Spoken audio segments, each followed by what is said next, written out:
लोचनी सुख झाले ओ साजणी तो हा विठ्ठल बरवा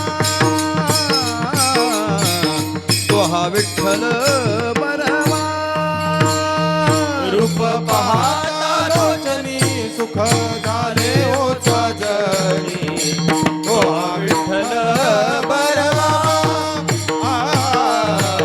तो हा विठ्ठल बरवा रूप पाहता लोचनी सुख झाले ओ साजणी तो हा विठ्ठल बरवा तो हा विठ्ठल बरवा रूप पाहता लोचनी सुख झाले ओ साजणी तो हा विठ्ठल बरवा तो हा विठ्ठल बरवा तो हा विठ्ठल बरवा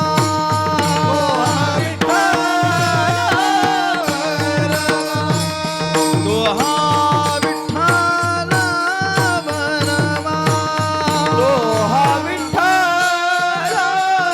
बरवा तो हा विठ्ठल बरवा तो हा माधव बरवा तो हा विठ्ठल बरवा तो हा विठ्ठल बरवा तो हा विठ्ठल बरवा तो हा माधव बरवा तो हा विठ्ठल बरवा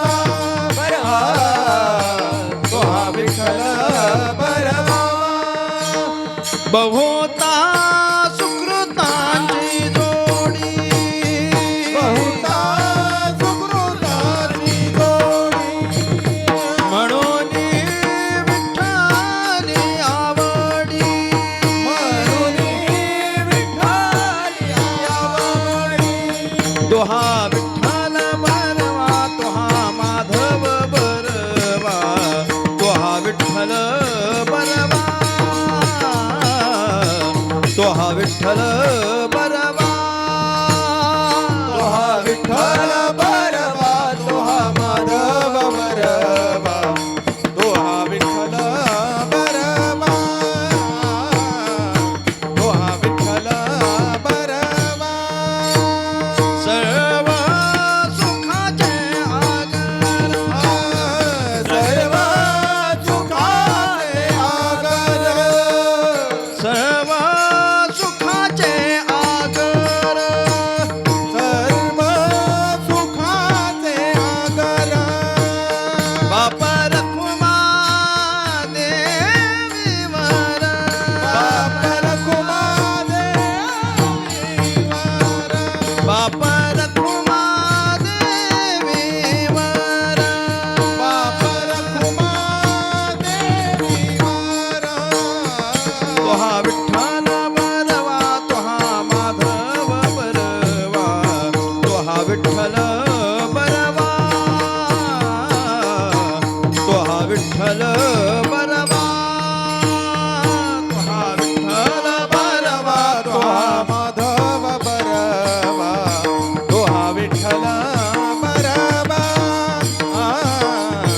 तो हा विठ्ठल बरवा जय जय राम कृष्ण हरी जय जय राम कृष्ण हरी जय जय राम कृष्ण हरी जय जय राम कृष्ण हरी जय जय राम कृष्ण हरी जय जय राम कृष्ण जय जय राम कृष्ण हरी जय जय राम टाळी वाजवा जय जय राम कृष्ण हरी जय जय राम कृष्ण जय जय राम कृष्ण हरी जय जय राम कृष्ण जय जय राम कृष्ण हरी जय जय राम कृष्ण जय जय राम कृष्ण हरी जय जय राम कृष्ण जय जय राम कृष्ण हरी जय जय राम कृष्ण जय जय राम कृष्ण हरी जय जय राम कृष्ण जय जय राम कृष्ण हरी जय जय राम हरी हरी जय जय राम कृष्ण हरी जय जय राम कृष्ण जय जय राम कृष्ण हरी जय जय राम हरी हरी जय जय राम कृष्ण जय जय राम कृष्ण जय जय राम कृष्ण जय जय राम कृष्ण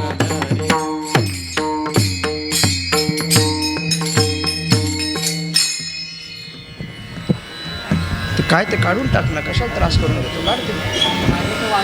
मग नीट घाल.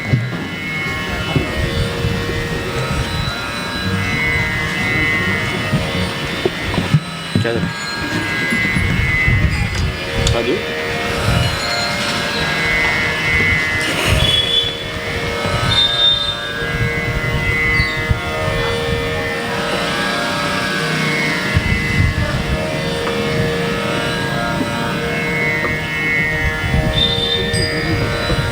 नक्की पाहतो. जोपर्यंत शक्य आहे तोपर्यंत आपण देवाला पाहतच राहावं असं वाटतं. आणि दर्शन होऊन बाहेर पडलो, कुणीतरी एखादा माणूस आपल्याला भेटला की आपण त्याला आनंदानं सांगतो आमचं दर्शन झालं, खूप सुंदर झालं, छान झालं.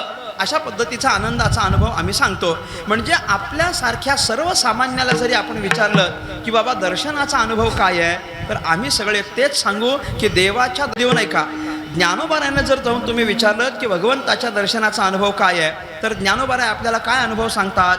ज्ञानेश्वर महाराज आपल्याला अनुभव सांगतात. रूप पाहता लोचनी, रूप पाहता लोचनी, रूप पाहता बोला बोला.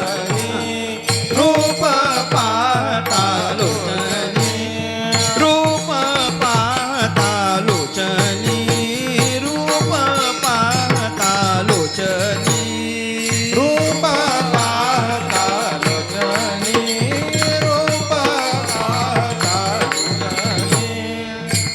सुख झाले वो साजणी, सुख झाले वो साजणी, तो हा विठ्ठल बरमा, तो हा विठ्ठल बरमा. सुख झाले वो साजणी, सुख झाले ओ साजनी, तो हा विठ्ठल बरमा, ओ विठ्ठल बरमा. पाहता समचरणाची शोभा, पाहता समचरण शोभा, पाहता समचरणाची शोभा, पाहता समचरणाची शोभा. अवघा जगी विठ्ठल उभा,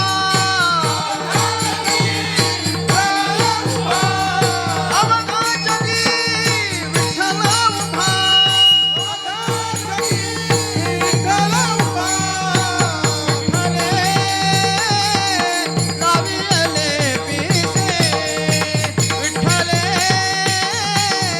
लाविले पिसे, विठ्ठले लाविले पिसे, विठ्ठले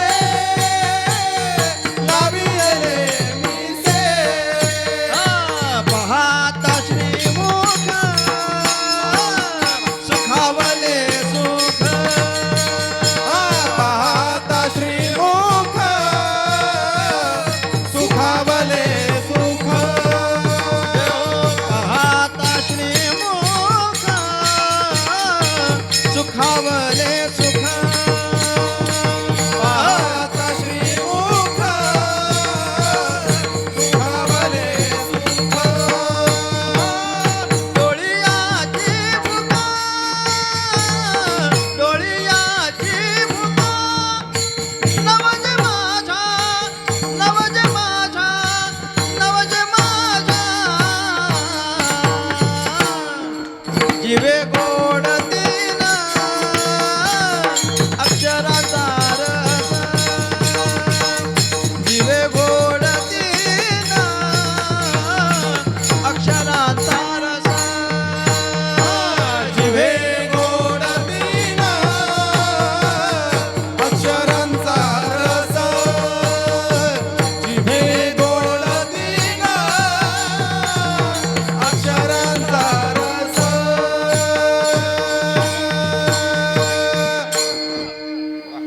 झालं. सगळे घेतले एकत्रच. सगळ्यांचे अनुभव पहा आपण. मी एक एक एक एक एक एक अनुभव पाहिले की नाही की देवाच्या दर्शनाचा तुमचा अनुभव काय. ज्ञानोबराय म्हणतात रूप पाहता लोचनी, सुख झाले व साजणी, सुख झाले व साजणी, हा ज्ञानेश्वर महाराजांचा देवाच्या रूपाला पाहण्याचा म्हणजेच दर्शनाचा अनुभव आहे. ज्ञानोबरायांचा दर्शनाचा अनुभव सुखाचा आहे. तुम्ही नाथ महाराजांना विचाराल तर एकनाथ महाराज म्हणतात, पाहता समचरणाची शोभा अवघा जगी विठ्ठल उभा, किंवा कैसी समचरणीची शोभा अवघा जगी विठ्ठल उभा. आणि पुढं त्याचा परिणाम सांगत असताना एकनाथ महाराज म्हणतात, हे आम्ही पाहिलं, देवाचं रूप आम्ही पाहिलं, आणि रूप पाहिल्यानंतर आम्हाला अनुभव काय आहे, विठ्ठले लाविले पिसे किंवा येणे विठ्ठले लाविले पिसे. आपल्याला सगळं चालतं बाबा. येणे विठ्ठले लाविले पिसे, येणे विठ्ठले लाविले पिसे असेल किंवा विठ्ठले लाविले पिसे म्हणजे काय, त्या देवाच्या रूपाला पाहिलं आणि त्याचा आम्हाला वेळ लागलं, ह्या त्याच्या दर्शनाचा अनुभव नाथ महाराजांनी सांगितलाय. तुकाराम महाराजांना विचाराल तर तुकोबराय म्हणतात, पाहता श्रीमुख सुखावले सुख डोळियाची भूक न वजे माझ्या, जिवे गोड तीन अक्षरांचा रस अमृत जयास फिके. पुढे भगवान परमात्म्याला पाहण्याचा सुखाचा अनुभव तुकाराम महाराज सांगतात. इतकंच नाही, सगळ्यांच्या ओळखीचं सांगायचं झालं तर तुका म्हणे, माझे हेची सर्व सुख पाहिन श्रीमुख आवडीने. भगवान परमात्म्याच्या श्रीमुखाचा, भगवंताच्या रूपाचा सगळ्यांना जो अनुभव आहे तो चांगलाच आहे. विठ्ठला विठ्ठला विठ्ठला विठ्ठला विठ्ठला विठ्ठला विठ्ठला विठ्ठला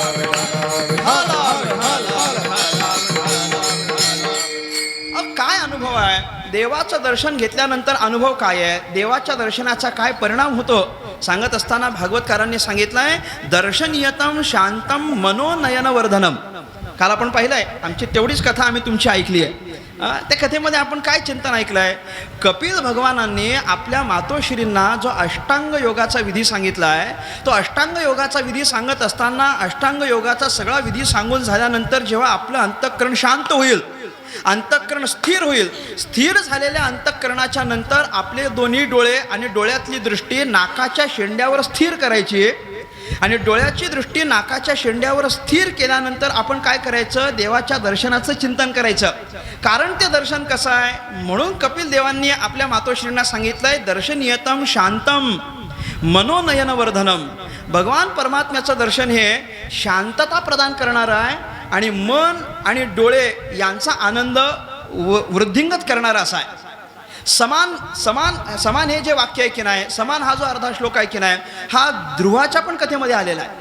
महर्षी नारदांनी ध्रुवाला सांगत असताना पण हेच सांगितलंय की तुम्ही जेव्हा जाऊन मधुवनामध्ये तपश्चर्येला बसाल, तेव्हा तपश्चर्येला बसल्यानंतर आपले डोळे बंद करून तुम्ही देवाच्या रूपाचं चिंतन करा, कारण देवाचं रूप असंच आहे की दर्शनीयतम शांतम मनोनयनवर्धनम.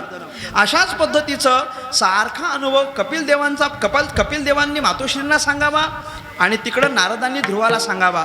म्हणजे भागवतातला देवाच्या रूपाचा अनुभव पाहिला तो आनंदाचाच आहे, ज्ञानोबरायांचा पहा आनंदाचाच आहे, तुकोबरायांचा पहा आनंदाचाच आहे, एकनाथ महाराजांचा पहा अनुभव आनंदाचाच आहे. तुम्ही सगळ्या संतांना, सगळ्या हरिभक्तांना, सगळ्या महानुभावांना विचारा, प्रत्येकाने आपापला दर्शनाचा अनुभव हा आनंदाचाच सांगितलेला आहे. म्हणजे थोडक्यात माझं पहिलं वाक्य हेच होतं की देवाचं दर्शन आणि आनंद हे समीकरण आहे. मी एका वाक्याला धरून तुम्हाला सांगत होतो, देवाचं दर्शन आणि आनंद हे समीकरण आहे. देवाचं दर्शन आणि आनंद हे समीकरण आहे. मला कधी कधी असं वाटतं की देवाच्या दर्शनाने आपल्याला आनंद होत असेल तर आपण पण त्याचेच अंश आहोत की नाही, आपण पण त्याचेच अंश आहोत की नाही, त्याने स्वतः ममय वंश सांगावं की नाही. मग आपण जर त्याचेच अंश असतो तर आपल्याला पण लोक भेटल्यानंतर, लोकांना आपण भेटल्यानंतर काय झालं पाहिजे, आनंद झाला पाहिजे. मी अत्यंत मनपूर्वक सांगत असतो की आपला चेहरा इतका प्रसन्न असला पाहिजे की समोरच्याला आपल्याला भेटून आनंद झाला पाहिजे. म्हणजे इतकं तरी त्याला असं वाटलं पाहिजे की बाबा बरं झालं हे भेटले, आता आपली कामं होतील. म्हणजे आपला चेहरा बघून घेतलेला फाईल घेऊन माणूस घरी नाही गेला पाहिजे, ह्याचं तोंड बघितलं आता काम होणारच नाही, इतकी पण गॅरंटी नसली पाहिजे. आपण टवटवीत राहिलं पाहिजे, प्रसन्न राहिलं पाहिजे. मराठीत सांगतो फ्रेश राहिलं पाहिजे, अगदी फ्रेश. मी तर कीर्तनात तर सगळ्यांनी टवटवीतच राहिलं पाहिजे. कीर्तनातला श्रोता असा प्रसन्न असला पाहिजे. माझा नेहमी आग्रह असतो, कीर्तनातला श्रोता टवटवीत पाहिजे, कमीत कमी पुढचा तरी. बाकीचे आम्ही घेऊ थोडीशी ॲडजस्ट करून, कीर्तनकार लोक. आपण सगळ्यांनी प्रसन्न राहिलं पाहिजे. आपल्याकडं ती प्रसन्नता काय यावी, भगवंताचेच आपण अंश आहोत. भगवंताचा दर्शन काय परिणाम करून देतं, देवाच्या दर्शनाचा परिणाम असाच असतो की त्याच्यानं आपल्याला आनंद होत असतो. सगळ्या संतांचे अनुभव अशाच पद्धतीचे बोलतात. मला आज असं सांगायचं आहे की जसे सगळ्या संतांचे देवाच्या दर्शनाचे अनुभव हे आनंददायी आहेत, तसा संत श्रेष्ठ चोखा महाराजांचा पण देवाचा दर्शनाचा अनुभव हा आनंददायीच आहे. चोखा महाराजांनाही देवाचं दर्शन झालं आहे आणि चोखा महाराजांना जेव्हा देवाचं दर्शन झालं तेव्हा चोखा महाराजांना त्या दर्शनाचा आनंदच झाला आहे. चोखा महाराजांना पण आनंद आहे. ज्ञानोबारायांना, नाथ महाराजांना, तुकोबारायांना, गोपिकांना, ध्रुवाला, काय अजून भक्तांना असेल त्या सगळ्यांना आनंद आहे. फक्त यामधलं एक महत्त्वाची गोष्ट मला अशी सांगायची आहे की इतर सगळ्या संतांना देवाच्या दर्शनाचा झालेला आनंदाचा अनुभव आणि चोखा महाराजांना देवाच्या दर्शनाचा झालेला अनुभव याच्यामध्ये फार मोठी तफावत आहे. इतर सगळ्यांना पण देवाच्या दर्शनाचा अनुभव आहे आणि चोखा महाराजांनाही देवाच्या दर्शनाचा अनुभव आहे. सगळ्यांना देवाच्या दर्शनाचा अनुभव आनंदाचा आहे आणि चोखा महाराजांना पण देवाच्या दर्शनाचा अनुभव आनंदाचा आहे. बाकी सगळ्यांना अनुभव कसा आहे? आनंदाचा आहे. चोखा महाराजांना कसा आहे? आनंदाचा आहे. ज्ञानोबारायांना कसा आहे? तुम्ही बोलत नाही तर मी पुढं नाही जात ना, मला सगळे बोलते झाले पाहिजेत. सगळ्यांना अनुभव कसा आहे? आनंदाचा आहे. सगळ्यांना अनुभव आनंदाचा आहे. सगळ्या संतांना अनुभव आनंदाचा असेल तर तो चोखा महाराजांना सुद्धा अनुभव हा आनंदाचाच आहे. पण इतर सगळ्या संतांचा असलेला अनुभव आणि चोखा महाराजांचा असलेला अनुभव यामध्ये मात्र मोठी तफावत आपल्याला पाहावी लागेल आणि त्याच्या मागच्या काही कारणांचा विचार करणं गरजेचं आहे. विठ्ठला विठ्ठला.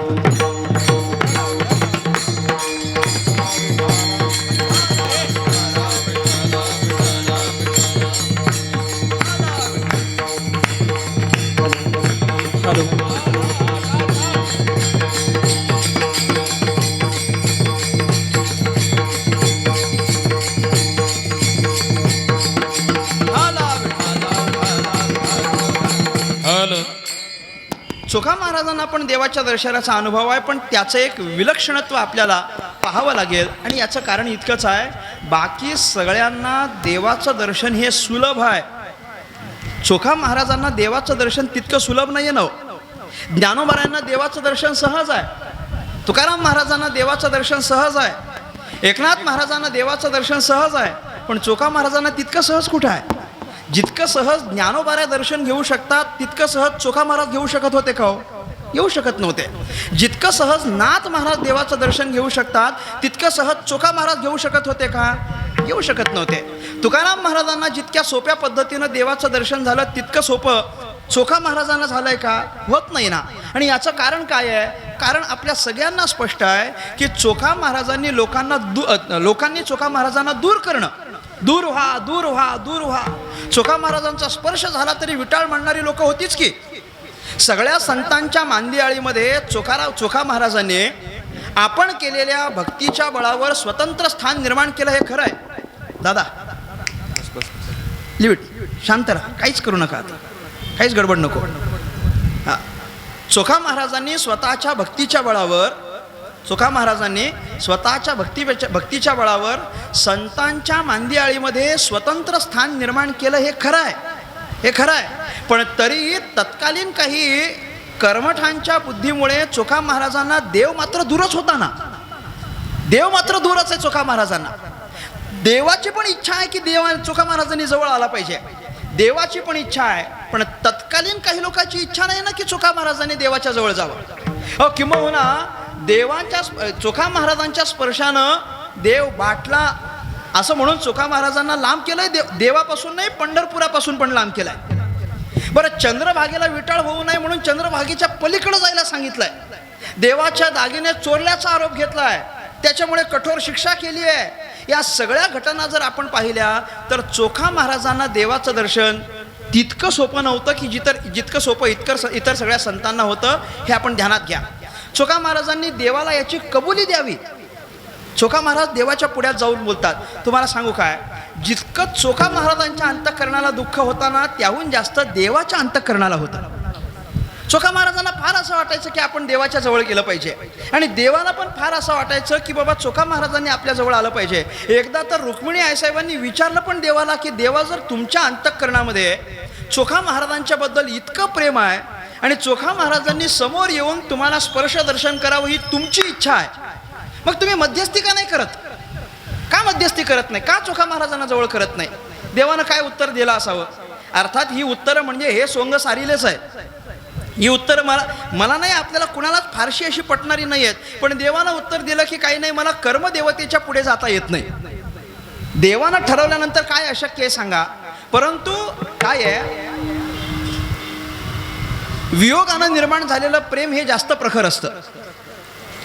संयोगानं जे प्रेम असतं ते तितकं प्रखर नसतं, पण वियोगानं निर्माण झालेलं प्रेम हे त्याहून कितीक पटीनं प्रखर असतं. आणि चोखा महाराजांच्या अंतःकरणीचं वियोगाचं प्रेम देवाला पाहिजे होतं, म्हणून त्यांना दूर ठेवलं आहे. विठ्ठला विठ्ठला.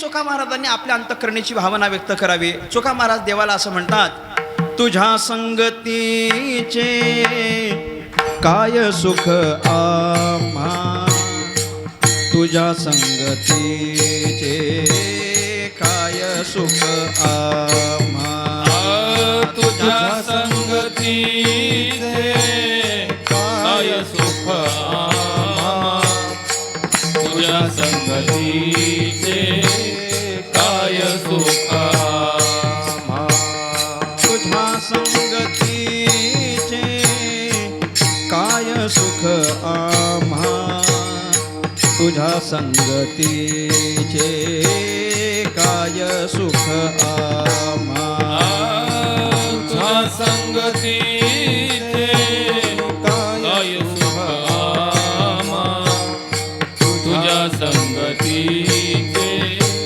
काय सुख आम्हा, तुम्हा मेघश्यामा नकळे काही, तुम्हा मेघश्यामा नकळे काही, तुम्हा मेघश्यामा नकळे काही, तुम्हा मेघश्यामा नकळे काही, तुम्हा मेघश्यामा नकळे काही, तुम्हा मेघश्यामा नकळे काही, तुम्हा मेघश्यामा नकळे काही, तुम्हा मेघश्यामा नकळे काही, हीनत्व आम्हा, हीनत्व आम्हा, हीनत्व आम्हा देवराया, हीनत्व आम्हा, हीनत्व आम्हा, हीनत्व आम्हा देवराया, हीनत्व आम्हा, हीनत्व आम्हा, हीनत्व आम्हा देवराया, हीनत्व आम्हा, हीनत्व आम्हा, हीनत्व आम्हा देवराया, देवराया. तुझ्या संगतीचे काय सुख आम्हा, तुम्हा मेघश्यामा नकळे काही, हिनत्व आम्हा, हिनत्व आम्हा, हिनत्व आम्हा देवराया. चोखा महाराज म्हणतात देवाला, अहो देवा, इतकं हिनत्व आमच्या वाट्याला आलंय की त्यामुळे तुमच्या संगतीचं, तुमच्या दर्शनाचं सुख आम्हाला नाही आहे, पण तुमच्या दर्शनात काय सुख आहे याची कल्पना तुम्हाला सुद्धा येणार नाही.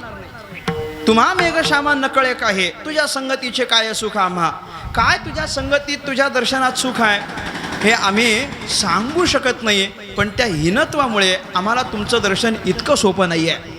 हे देवाचं दर्शन चोखा महाराजांना इतकं अवघड आहे. देवाचं दर्शन चोखा महाराजांना इतकं दुर्मिळ आहे, इतकं दुर्लभ आहे. आणि त्या चोखा महाराजांना चोखा महाराजांना आता काही देवाचं दर्शन घेण्याकरता रावळातच गेलं पाहिजे आणि देवाचं दर्शन घेतलं पाहिजे असं काही नाही आहे. चोखा महाराजांनी आपल्या नामाच्या चिंतनाचं जे अनुष्ठान मांडलं होतं की नाही, ते नामाच्या चिंतनाच्या अनुष्ठानाच्या बळावर चोखा महाराजांनी असं बळ निर्माण केलं होतं की त्याच्यानं चोखा महाराजांना मंदिरात जाण्याची आवश्यकताच नाही आहे. जिथं चोखा महाराज आहेत तिथंच भगवान परमात्म्यानं यायचं आणि चोखोबारायांना दर्शन द्यायचं.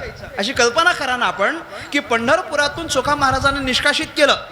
आता चोखा महाराजांना पंढरपुरात येण्याची परवानगी नाही, चोखा महाराजांना चंद्रभागेला सुद्धा येण्याची परवानगी नाही, चोखा महाराजांना मंदिरातल्या देवाला पाहण्याची परवानगी नाही, किंबहुना मंदिराच्या आजूबाजूचे आतले लोक, चंद्रभागेचं पाणी, चंद्रभागेत येणारे लोक, या सगळ्यांना आपल्यामुळे विटाळ होऊ नये म्हणून चोखा महाराजांनी या सगळ्या पंढरपुराच्या चंद्रभागेच्या बाहेर स्वतःची झोपडी बांधली आणि तिथं चंद्रभागेच्या बाहेर झोपडी बांधली, पण त्या झोपडीचं तोंड मात्र पंढरीनाथाकडे ठेवलं. झोपडीचं तोंड मात्र पंढरीनाथाकडे आहे आणि तिथंच बसून चोखा महाराज देवाचं स्मरण करतात. आणि त्या सगळ्या स्मरणाकडे पाहून जेव्हा चोखा महाराजांना स्वतः पंढरीनाथ येऊन दर्शन देतात, तेव्हा ते पंढरीनाथाचं रूप चोखा महाराजांनी आपल्या डोळ्यासमोर पाहावं. आणि चोखा महाराजांनी ते रूप पाहिल्यानंतर चोखा महाराजांना काय वाटलं असेल? चोखा महाराजांना काय वाटलं असेल? इतका आनंद झाला की आपल्या अंतःकरणाला देवाच्या स्वरूपाचा जो आनंद झाला तो व्यक्त करत असताना नेमकं आम्ही काय पाहिलंय त्याचा निर्देश करत असताना चोखा महाराज आपल्याला सांगतात अभंगाचं शेवटचं चरण. चोखा चोखा मने माझ्या जीवाचे जीवनो, चोखा मने माझ्या जीवाचा जीवन, चोखा मने माझ्या जीवाचा जीवन. पाहता तनु मनो भुलले पजाय, पाहता तनु मनो भुलोनी जाय, उभा दोन्ही कुंडली जळकती, कर दोन्ही कटी कुंडली जळकती. पाहता तनु मनो बोलोनी जाय, पाहता तनु मनो बोलोनी जाय, कर दोन्ही कटी कुंडले जळकती.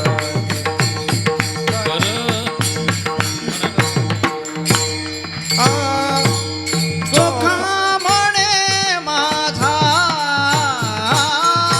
जीविता जीवनो, चोखा मने माझा टाळी वाजवा, बोला जीविता जीवनो. चोखा म्हणे माझा जीविता जीवनो, चोखा मने माझ्या जीविता जीवनो. पाहता तनु मनो भुलोनी जाय, फुलोनी जाय, पाहता तनु मनो भुलोनी जाय, फुलोनी जाय. कर दोन्ही कटी कुंडल झळकती, कर दोन्ही कटी कुंडल झळकती, कर दोन्ही काठी कुंडल झळकती, कर दोन्ही काठी कुंडल झळकती. चोखा म्हणे माझा जीवीचा जीवनू, पाहता तनुमनू भुलोनी जाय. चोखा महाराज दर्शनाचा अनुभव सांगतात. आम्हाला दर्शन झालं, काय अनुभव आला आम्हाला कोण भेटला, आम्हाला कोण दिसलं, आम्ही कुणाचं दर्शन घेतलं? चोखा महाराज सांगतात माझा जीवीचा जीवनू, जीवीचं जीवन. ज्याप्रमाणे शरीर तर आहेच पण श्वास निघून गेल्यानंतर शरीराला काही किंमत नसते, त्याप्रमाणे आमच्या ह्या जीवनामध्ये, आमच्या या जीवामध्ये पंढरीनाथ नसेल तर याला काहीच किंमत नाही. जीवीचा जीवन म्हणजेच भगवंत आहे. या भगवान परमात्म्याला आमच्या ठिकाणी इतकं महत्त्व आहे, इतकं मोठं स्थान आहे की तो जर आमच्या अंतःकरणात नसेल तर आम्हाला काही किंमत नाही. याचं स्वतंत्र असं काहीच अस्तित्व नाही. आमचं अस्तित्व सिद्ध करणारं, चोखा महाराजांचं अस्तित्व प्रकट करणारं हे वाक्य आहे. चोखा महाराजांनी सांगावं, चोखा म्हणे माझ्या जीवीचा जीवनू, पाहता तनु मनू भुलोनी जाय. त्याला पाहिल्यानंतर काय, तनु मनू भुलोनी जाय, पाहिलिया वेध लावी बैसे जीवी जडोनी. आपण अनेक वेळा म्हणत असतो, पाहिलिया वेध लावी. भगवान परमात्म्याला पाहायचं आणि त्याला पाहिल्यानंतर लगेच माघारी निघायचं असं कुणाचंच झालं नाही. पाहिलं की मग पाहतच राहिले, पाहतच राहिले, पाहतच राहिले, पाहतच राहिले. आणि ज्यांनी ज्यांनी देवाला पाहिलं त्यांनी आपापल्या अपूर्वतेचा आनंद सांगितला. बरं, ज्यांनी पाहिलं त्यांनी, ज्याला भगवंताला पाहायला मिळाला त्यानं आपल्या अपूर्वतेचा आनंद सांगितला. मला फार नवल वाटतं, इतर सगळ्यांनी सांगितलं असेल यात काय, ज्ञानेश्वर महाराज पण आपल्या अपूर्वतेचा आनंद सांगतात. ज्ञानोबारा किती आनंद व्यक्त करतात. सोनियाचा दिवस आजी अमृते पाहाला का, नाम आठविता रूपी प्रगट पै झाला. नाम आठविता ही आमची साधना आहे आणि रूपी प्रगट झाला हे आम्हाला मिळालेलं फळ आहे. आणि म्हणून सोनियाचा दिवस आजी अमृते पाहाला. आजचा दिवस सोन्यासारखा, अमृतमय, अमृतासारखा असा आम्हाला प्राप्त झाला. आणि याला कारण काय आहे, याला कारण इतकंच आहे, ज्याचं नामचिंतन आत्तापर्यंत करत होतो तो डोळ्यासमोर पाहायला मिळाला. नाम आठविता, आठवण म्हणजे स्मरण, म्हणजे नामस्मरण करता करता समोर उभा राहिला, रूपी प्रगटपय झाला. बरं, देव आमच्या डोळ्यासमोर आला याच्यापेक्षा ज्ञानेश्वर महाराजांना कसला अनुभव आहे माहिती आहे. ज्ञानोबारांना जसा चोखा महाराजांना जीवीचा जीवन पाहिल्यामुळे आनंद आहे, तसा ज्ञानोबारांना कसला आनंद असेल. देव पाहायला मिळाला याचा तर आनंद आहेच आहे, पण विशेष आनंद याचा आहे की जो इतर कुणाला दिसत नाही ना तो आम्ही पाहिला म्हणून आम्हाला आनंद आहे. योगिया दुर्लभ योगिया दुर्लभ दुर्लभ देखिला साजणी तो देखिला साजणी योगिया दुर्लभ योगिया दुर्लभ दुर्लभ योगिया दुर्लभ तो म्या देखिला साजणी तो म्या देखिला साजणी योगिया दुर्लभ पाहता पाहता पाहता पाहता मनान पुरे धणी देखिला देखिला देखिला देखिला माये देवाचा देवो माये देवाचा देवो देखिला देखिला पाहता पाहता पाहता पाहता मनान पुरे धनी मनान पुरे धनी देखिला देखिला देखिला देखिला देखिला देखिला माय देवाचा देव माय देवाचा देव देखिला देखिला योगिया दुर्लभ तो म्या देखिला साजनी तो म्या देखिला साजनी पाहता पाहता पाहता पाहता मनान पुरे धनी योगिया दुर्लभ तो म्या देखिला साजणी तो म्या देखिला साजणी पाहता पाहता पाहता पाहता मनात पुरे धडी.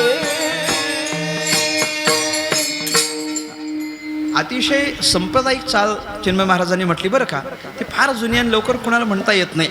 योगिया दुर्लभ तो म्या देखिला साजणी योगिया दुर्लभ योगिया दुर्लभ तो म्या देखिला साजणी जो योगिया दुर्लभ तो म्या देखिला साजणी पाहता पाहता मना न पुरे धणी हा आमच्याकरता विशेष ही आमच्याकरता विशेष आनंदाची वार्ता आहे योगियांच्या ध्यानी ध्याता नातुडसी तो तू आम्हापाशी मागे पुढे काय आनंद आहे मला सांगावं काय आनंद आहे योगी लोकांच्या अंतःकरणामध्ये हजारो वर्षाच्या तपश्चर्येच्या नंतर सुद्धा तू क्षणभर पण प्रकट न होणारा आमच्या मात्र मागे पुढे हिंडतो अजून अनुभव काय पाहिजे आनंद काय पाहिजे ज्ञानोबा तर स्पष्ट करतात योगियांची मानसे उमरडोनी जाय योगियांची मानसे उमरडोनी जाय काय प्रकरण होत असेल हो हे मला तर असं वाटतं योगियांची मानसे उमरडोनी म्हणजे एक कल्पना फक्त बरं का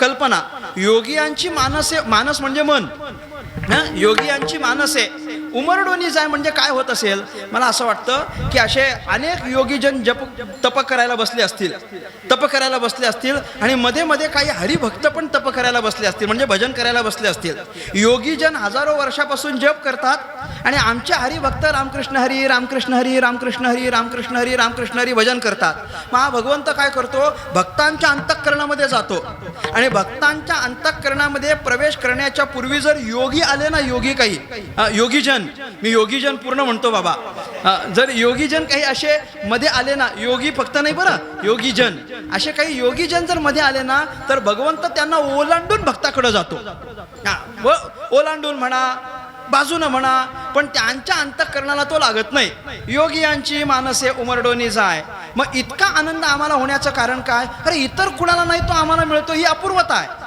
ही देवाच्या दर्शनाची अपूर्वता आहे चोखा महाराजांना पण आज तीच अपूर्वता सांगायची आहे की बाबा आमच्यामध्ये हे शक्य नव्हतं आमच्याच्यानं हे शक्य नव्हतं आम्ही तिथं आलो असतो मग तुम्हाला पाहिलं असतं मग तुमच्या दर्शनाचा आनंद घेतला असता हे आम्हाला शक्य नव्हतं पण देवा तुम्ही कृपा केलीत आणि आम्ही आमच्या डोळ्यासमोर तुम्ही उभे राहिलात आणि म्हणून हा आनंद व्यक्त करत असताना चोखा महाराजांनी देवाला उपमा देत असताना जीवीचा जीवनू असं म्हणावं आणि त्या जीवीच्या जीवनाला म्हणजे परमात्म्याला पाहिल्यानंतर तनु मनु भुलोनी जाय पाहता तनु भुलोनी जाय पाहता मनु भुलोनी जाय भगवान परमात्म्याला पाहिल्यानंतर तनु भुलोनी जाय आणि भगवंताला पाहिल्यानंतर मनु भुलोनी जाय तनु म्हणजे शरीर आणि मनु म्हणजे मन म्हणजे आम्ही आमचं शरीरही विसरलो आणि आम्ही आमचं मनही विसरलो ह्याला एकमेव जर कारण काय असेल तर आम्ही देवाला पाहिलं दुसरं तिसरं काही नाही मग देवाला पाहिल्याचा इतका चांगला दर्शनानंद जर चोखा महाराज आपल्याला सांगत असतील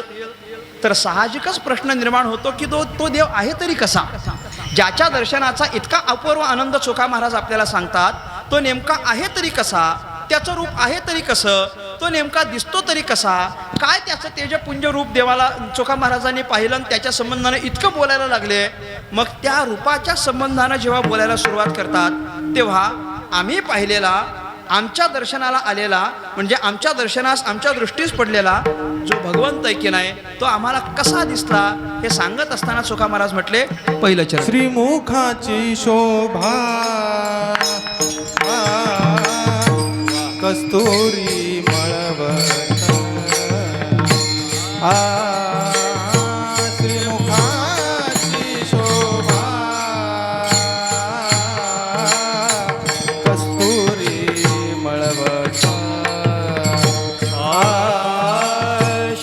श्रीमुखाची शोभा कस्तुरी मळवट श्रीमुखाची शोभा कस्तुरी मळवट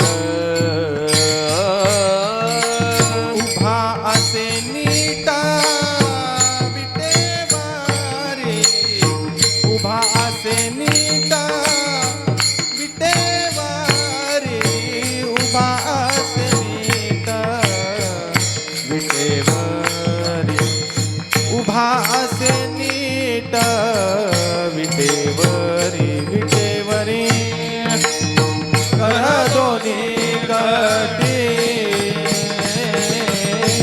कुंडले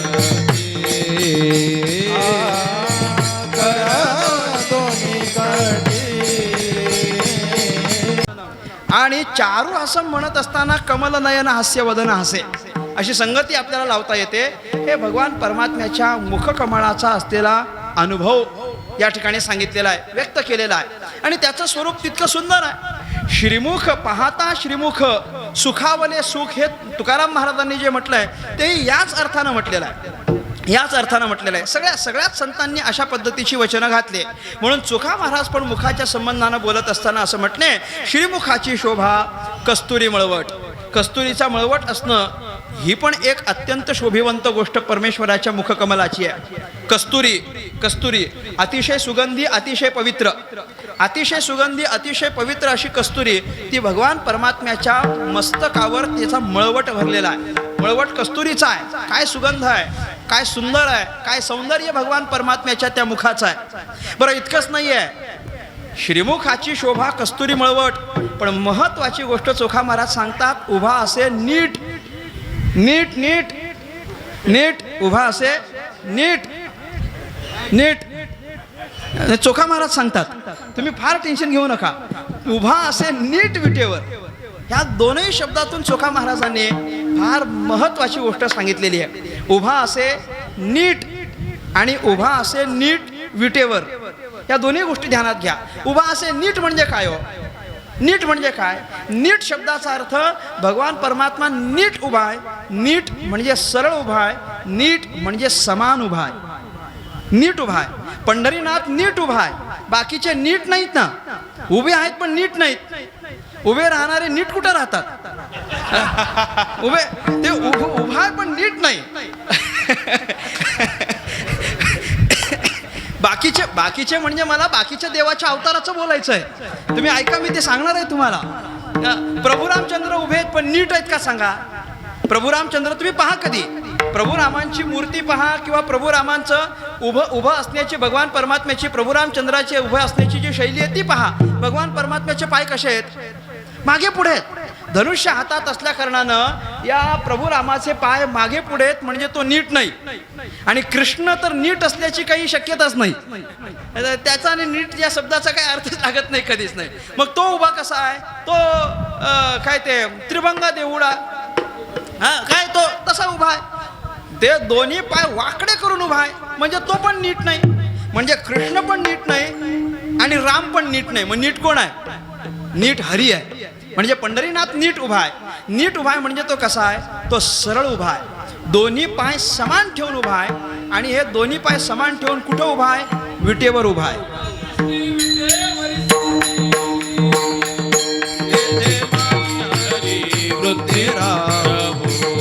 तेथे माझे हरी वृत्ती समचरण दृष्टी विटेवरी साजे रे, तेथे हरी हरी वृत्ती राहो, तेथे हरी हरी. विटेवरी ज्याचे पाऊले समान, विटेवरी ज्याचे पाऊले समान, विटेवरी जाचे पाऊले समान, विटेवरी जाचे पाऊले समान. तोची विटेवरी ज्याचे पाऊले समान, विटेवरी ज्याचे पाऊले समान, विटेवरी जाचे पाऊले समान, विटेवरी जाचे पाऊले समान. तोची एक दान शूर दाता, तोची एक दान शूर दाता, विटेवरी ज्याचे पाऊले समान, विटेवरी ज्याचे पाऊले समान. तोची एक दान शूर दाता, तोची एक दान शूर दाता, विटेवरी जाचे पाऊले समान, विटेवरी जाचे पाऊले समान. समचरण दृष्टी विटेवरी साजेरी किंवा विटेवरी ज्याची पाऊले समान, या दोनही चरणांच्या आधारे भगवान परमात्मा समान उभा आहे. उभा असे नीट विटेवर. नीट म्हणजे समान आणि विटेवर उभा असणं. शंकराचार्यांनी पण अशाच पद्धतीचं वर्णन केलं आहे.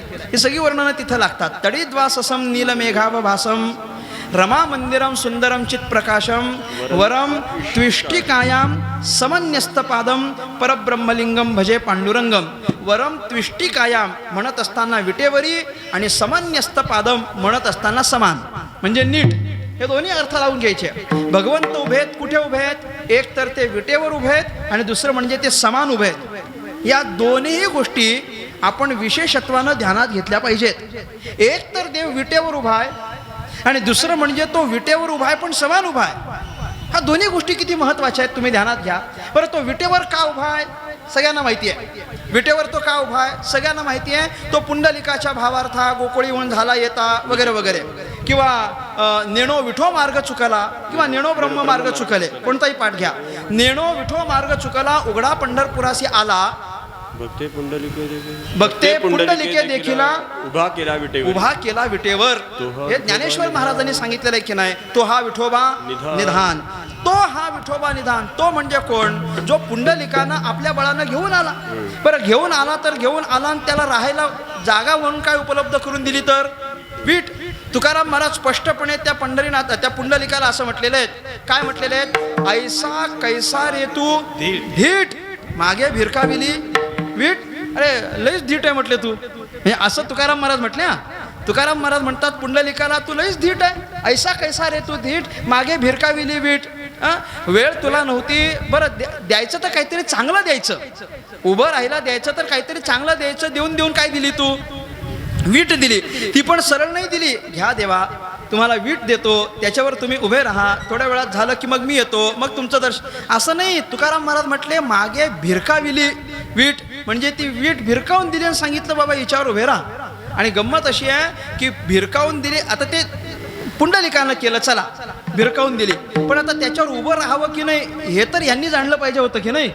हे पण त्याच्यावर उभे राहिले आणि ते पण काय 2-4 वर्ष नाही. युगे 28 विटेवरी उभा, वामांगी रखुमाई दिसे दिव्य शोभा आपण रोज म्हणतो. म्हणजे भगवान परमात्मा त्या विटेवर उभे राहिले. पुंडलिकानं ती विट दिली आणि देव त्या विटेवर उभे राहिले. विठ्ठला विठ्ठला विठ्ठला विठ्ठला विठ्ठला विठ्ठला विठ्ठला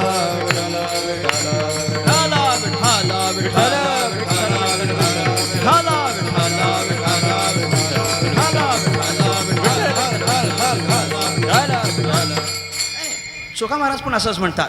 बाबा, आपल्यावर त्या पुंडलिकाचे फार ऋण आहेत. का बरं? त्याच्यामुळे याचं आपल्याला दर्शन घडलेलं आहे. धन्य पुंडलिक सखा, धन्य पुंडलिक सखा, धन्य पुंडलिक सखा,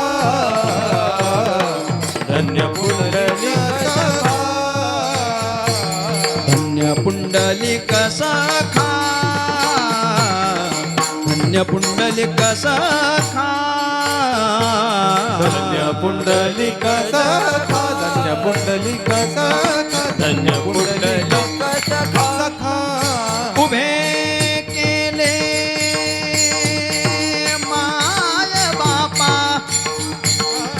टाळ बाबा.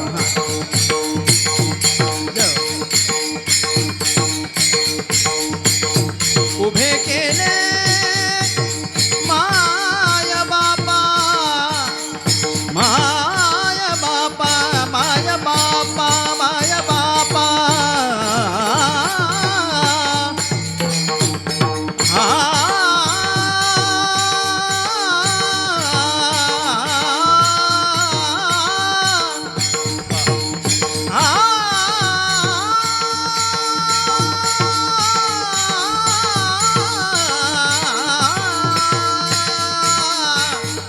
उभे केले माय बापा, माय बापा.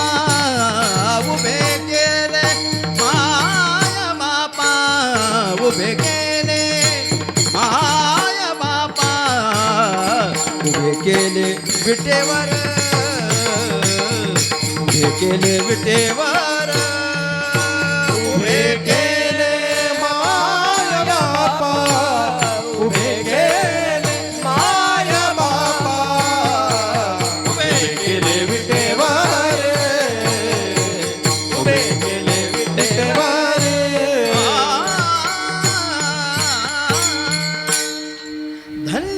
पुंडलिक सखा उभे केले मायबापा. या आमच्या मायबापाला ह्या पुंडलिकानं उभं केलं ना, त्यांच्या आमच्यावर उपकार आहेत. पुंडलिकाच्यामुळे भगवान परमात्मा विटेवर उभे राहिले, पण ते समान उभे राहिले. समन्यस्त पादम ही पण महत्वाची गोष्ट आहे. समान उभे राहिले. वरम त्विष्टिकायाम, वरम तू इष्टिकायाम. चुकलं तर सांगा महाराज.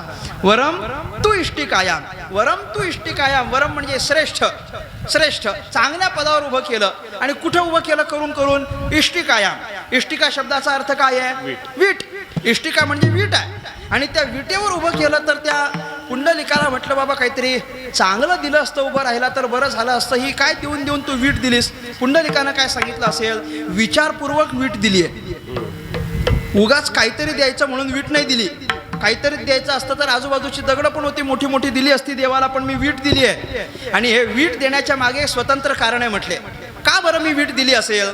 अरे ही वीट चांगली आहे, तुम्ही त्या विटेकडे नका पाहू, तिच्या गुणांकडे पहा ना. म्हटले त्या विटेच्या गुणांकडे पहा. मी वीट का दिली आहे माहिती आहे का? ती म्हटले एवढ्या करता दिली कारण वीट हा एक असा पदार्थ आहे, वीट ही एक अशी वस्तू, अशी एक गोष्ट आहे की जी सदा सर्वदा सुखकारक आहे.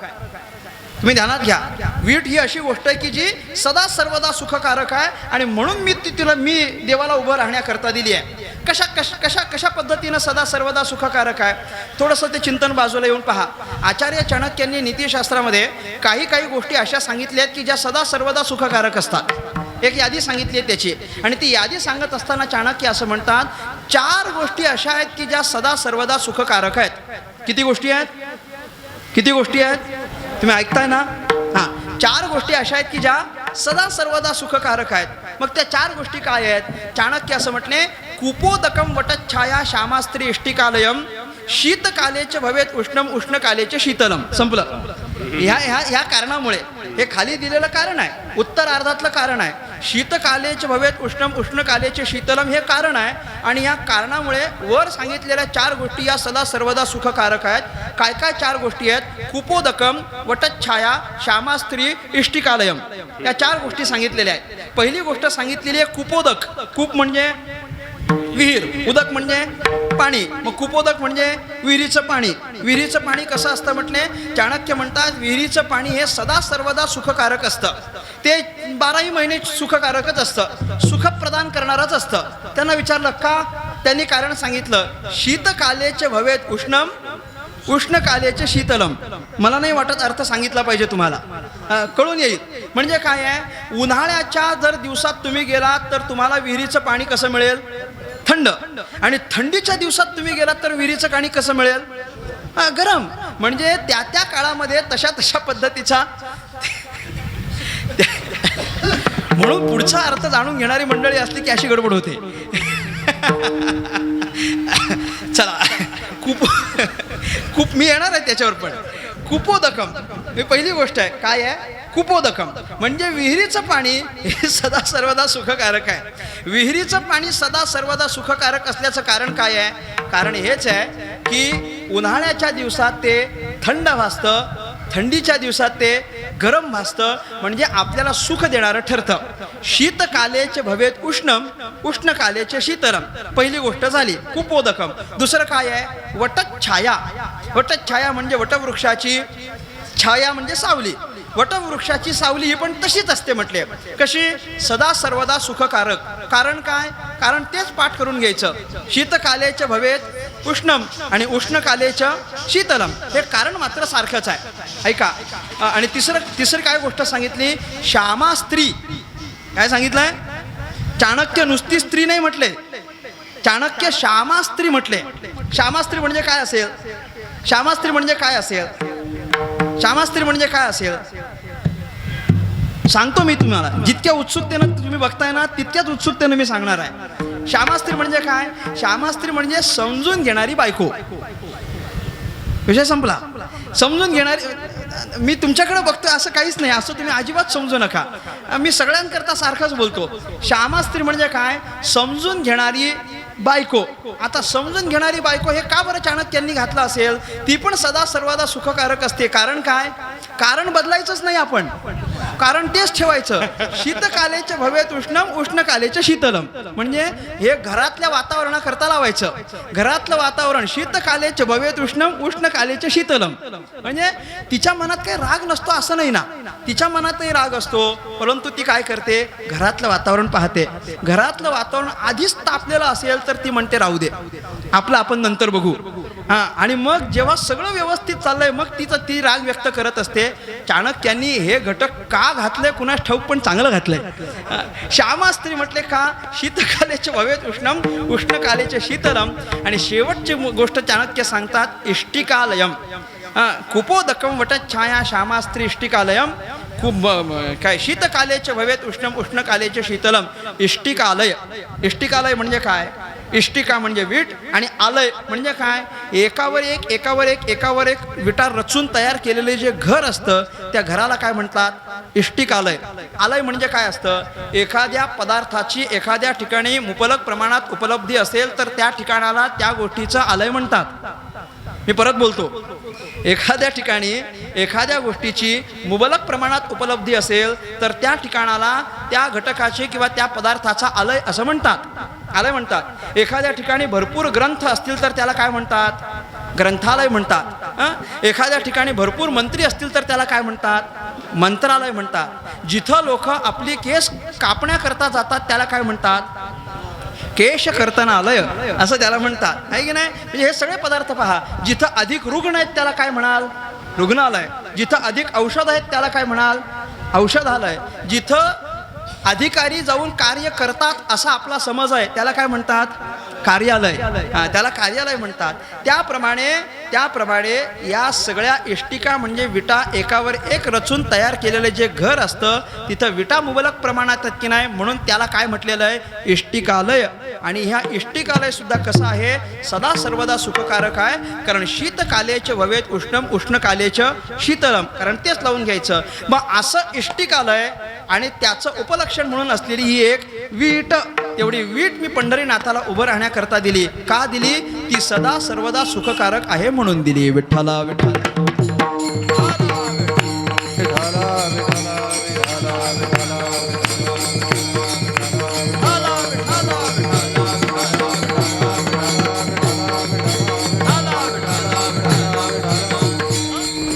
कारण आहे त्याचं, हे एक कारण आहे की बाबा भगवान परमात्म्याला उभं राहण्याकरता वीट दिली आणि देव त्याच्यावर उभे राहिले. ते कसे उभे राहिले, देव समान उभं राहिले, समन्यस्त पादम, समान उभं राहिले. या समान उभं राहण्यातून भगवान परमात्म्याच्या स्वभावाचं चिंतन आपल्याला करता येतं. भक्तानं काय उभं राहायला दिलंय याच्याकडे देव पाहत नाही. भक्तानं दिलंय ना, मुकाट्यानं उभं राहा, हे भगवान परमात्म्याचा स्वभाव आहे. नाहीतर तुम्ही घ्या हो, समोर डोळ्यासमोर वीट घ्या बरं, आपल्या डोळ्यासमोर सगळ्यांनी वीट घ्या आणि त्या विटेचा आकार तुम्ही पहा आणि त्या विटेचा माप काय असतो मला सांगावं. एक सरासरी त्याचा काय माप असतो विटेचा, 9x4 बरोबर, काय अशा अनुषंगाचं काहीतरी असतं ते 9x4 वगैरे, एक सामान्य वीट. मला सांगा, ती वीट तुम्ही घ्या, पाहिजे तर प्रात्यक्षिक करून बघा. ती वीट तुम्ही घ्या आणि वीट घेऊन तुम्ही त्याच्यावर दोन्ही पाय समान ठेवून उभं राहता येतं का ते पहा आणि मला सांगा. पहा बरं कधीतरी वीट घेऊन असं दोन्ही पाय समान ठेवून, शक्य नाही ते. फार तर एक राहील आणि दोन्ही राहिले तर समान नाही राहणार, काहीतरी एक अडचणच होईल आपली. पण असं कमी जागेची उपलब्धी असणारी एक वीट जरी आपल्याला पुंडलिकानं दिलेली असली तरी ती भक्तानं दिली आहे ना, मग ती मान्य करून भगवान परमात्मा त्या विटेवर दोन्ही पाय समान ठेवून उभा आहे. म्हणून सुखा महाराजांनी त्याचं चिंतन करत असताना असं म्हणावं, उभा असे नीट विटेवर. नीट म्हणजे समान, आणि विटेवर भगवान परमात्मा उभा राहिला. आणि आता हा जो उभा राहिला तो कसा उभा राहिला, तर चोखोबाराय असं म्हटले की उभा विटेवर राहिला. पण विटेवर उभं राहत असताना त्याने आपले दोन्ही हात मात्र आपल्या कमरेवर ठेवले आणि नंतरची त्याची शोभा चोखा महाराज व्यक्त करतात. दुसरं चरण. कर दोन्ही कटी कुंडल झळकते, कर दोन्ही कटी कुंडल झळकते, कर दोन्ही कटी कुंडले झळकाते, कर दोन्ही कटी कुंडले झळकाते, कर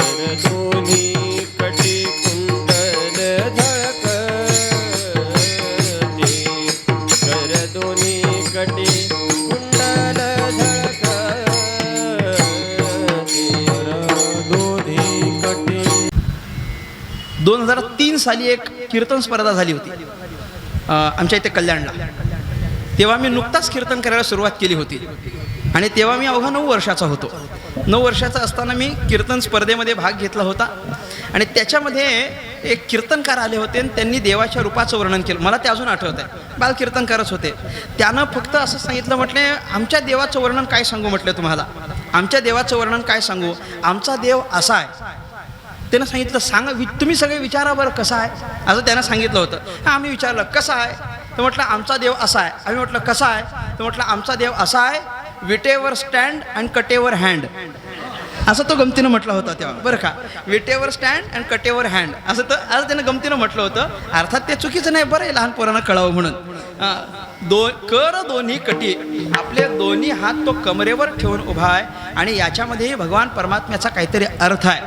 आपले दोन्ही हात कमरेवर ठेवणं, यातून भगवान परमात्म्याला काय आपल्याला सूचित करायचं आहे या संबंधानं थोडासा अर्थ पाहू आणि आपण थांबू. टाळी वाजून एकदा भजन करा. विठोबा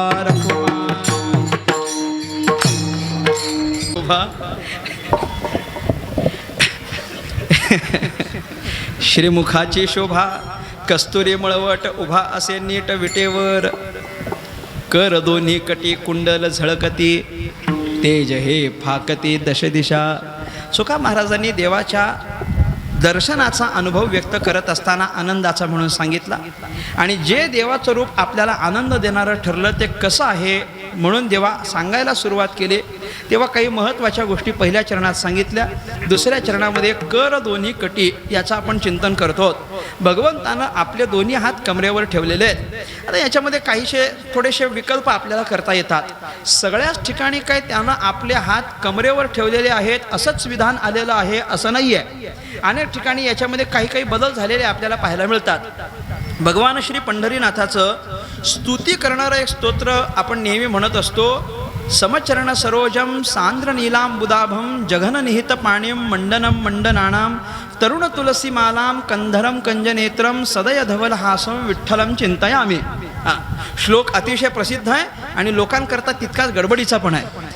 कारण ते समचरण सरोजम म्हणत असताना ते पुढं कुठं लोक जातात ते आता ते आपलं सरळ बोललेलं पण चुकलंय की काय असं वाटायला लागलं. समचरण सरोजम सांद्र नीलांबुदाभम जघन निहित पाणीम. माझं तात्पर्य इथं आहे. इथं सांगितलेलं आहे की त्यानं आपले हात कुठं ठेवलेत, जघनावर ठेवलेत.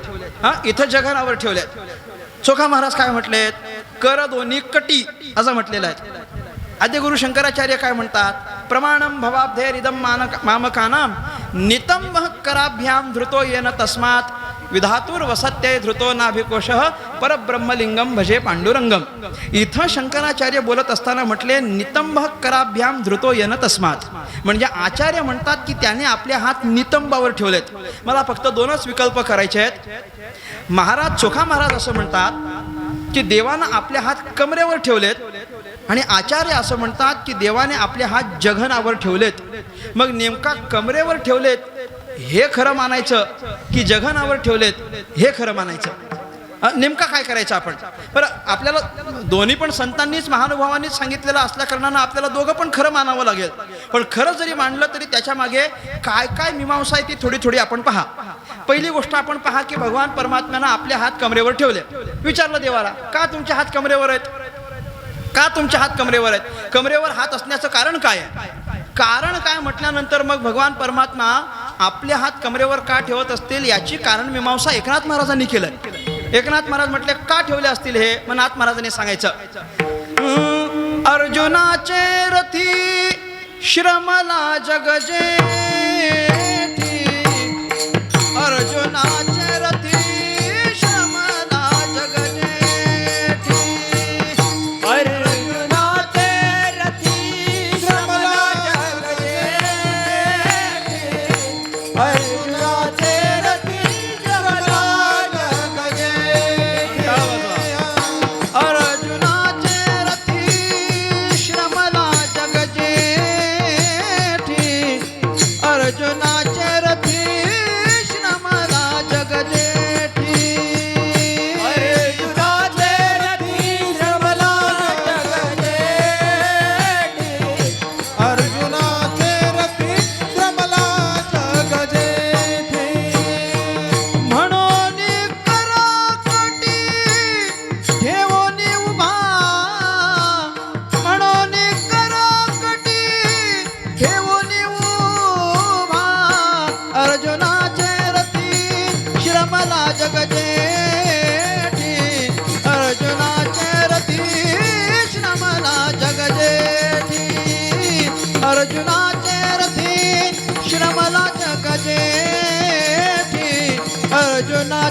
रथी श्रमला जगजेठी मरोनी कराकाठी ठेवली उभा.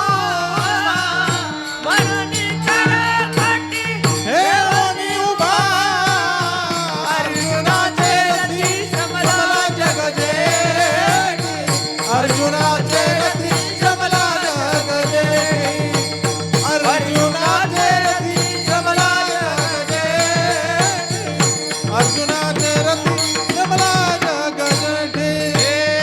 अर्जुनाचे रथी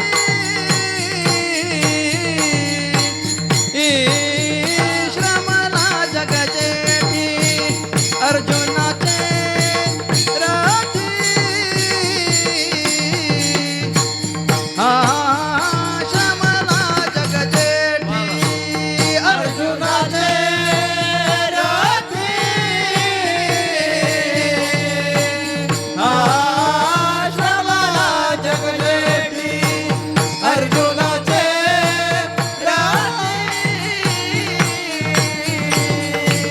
हा श्रमला जगजेठी म्हणून कर कटी ठेवून उभा म्हणून कर कटी ठेवून उभा मरोनी कराकाठी ठेवली उभा.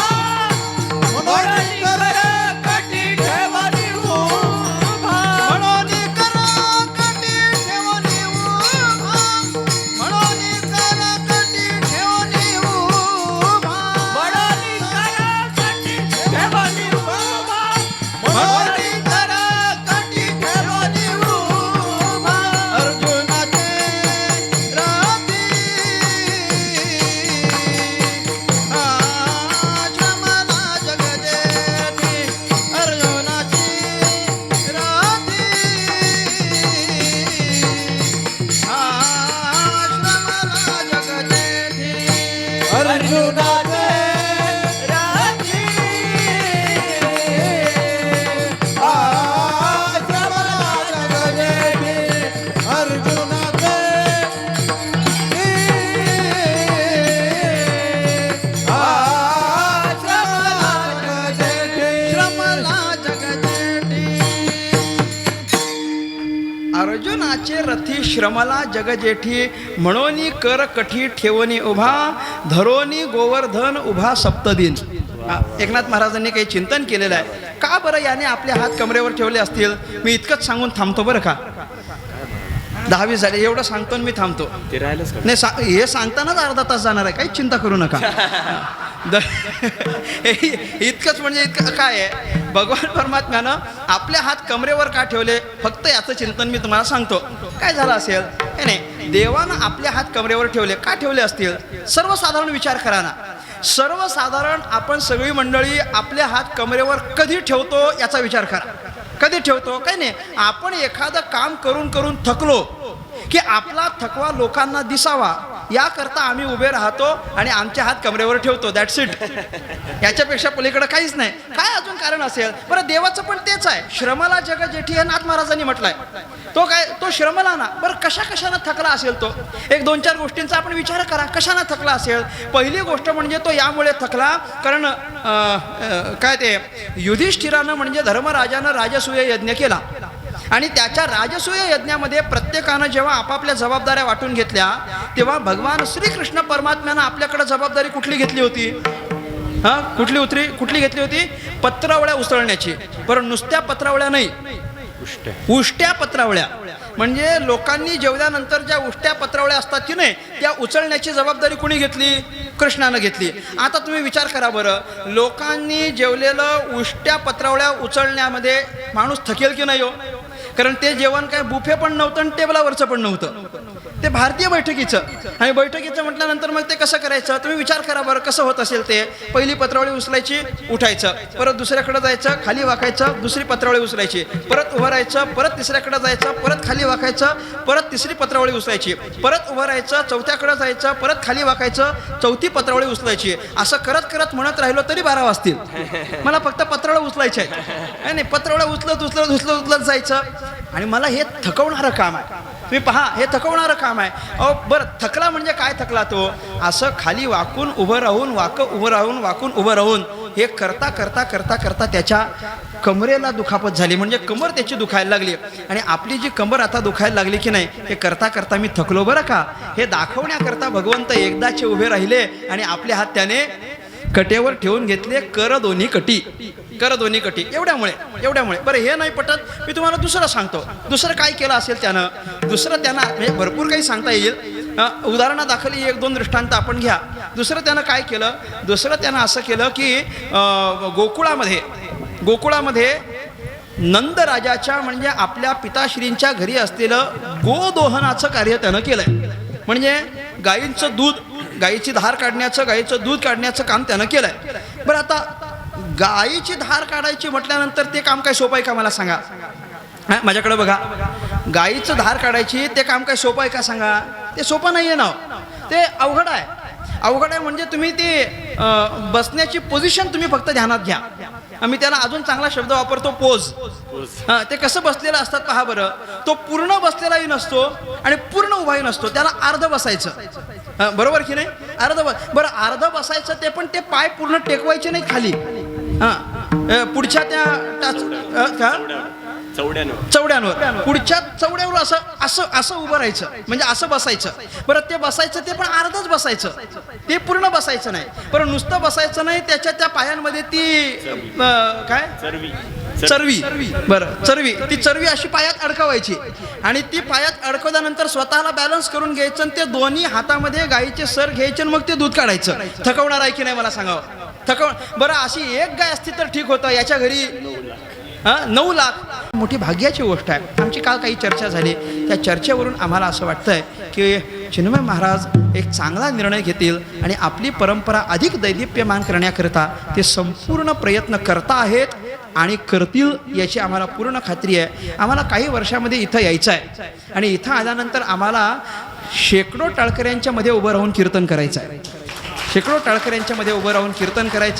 आणि हा मंडप अधिक मोठा झालेला, हे मंदिर अधिक मोठं झालेलं आम्हाला पाहायचं आहे आणि ते पाहण्याकरिता पंढरीनाथ नक्की आपल्यावर कृपा करतील याचा आम्हाला पूर्णपणे विश्वास आहे.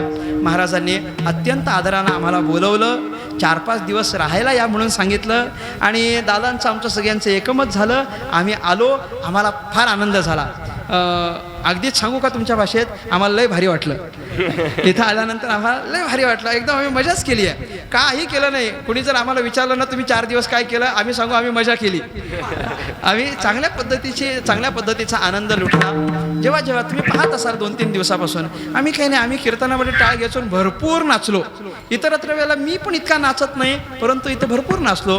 परमात्म्याचं अधिष्ठान आहे, सद्गुरुरायांचं अधिष्ठान आहे आणि त्यांच्या कृपेनं चालत असलेला हा उत्सव आहे. महाराजांच्या घरातली सगळीच मंडळी ही अतिशय प्रेमळ आहेत. महाराजांच्या मातोश्रींच्या चरणी मी अतिशय विनम्र भावना नतमस्तक होतो. कारण लेकराप्रमाणे आम्हाला 2-4 दिवस ते सारखं विचारतात काही कमी वगैरे पडलं असेल तर. आणि अर्थात वहिनींचं तर विचारून सोय नाही, कारण आम्ही स्पष्टपणे हक्कानं आम्हाला सांगू शकतो की आम्हाला काय पाहिजे.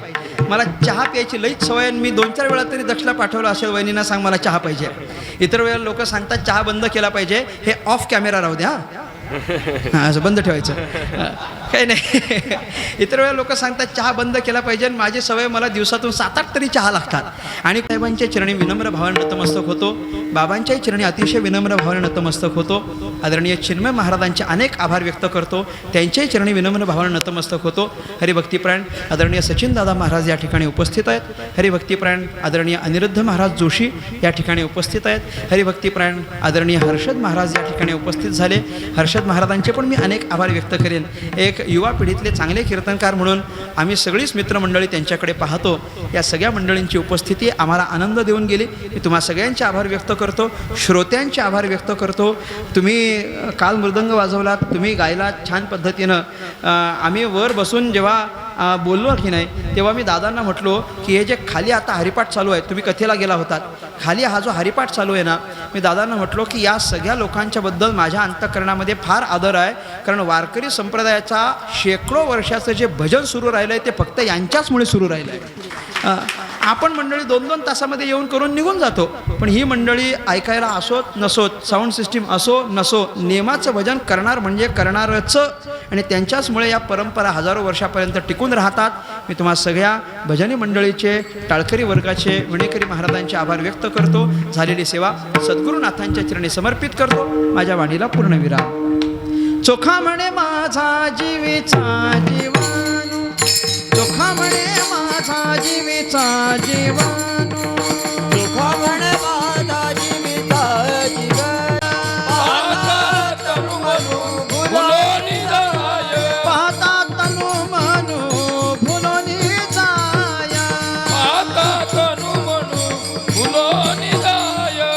कर दोन्ही काठी कुंडल झळकाती, कर दोन्ही काठी कुंडल झळकाती, करोनी काठी कुंडल झळकती, करतोरी काठी कुंडल झळकती, तेज हे फाकती दश दिशा, भागवती दशा दिशा. बारीक वाजव. तुम्ही सगळ्यांनी माझ्या मागे म्हणायचं आहे. शेवटचं आहे. सगळ्यांनी आपण थोडं माईकवर थांबू आणि बोलू. तेज हे फाकती दश दिशा, तेज हे फाकती दश दिशा,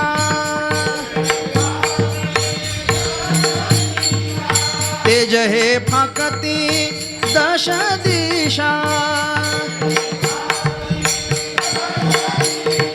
तेज हे फाकती दश दिशा. वा वा, क्या बात.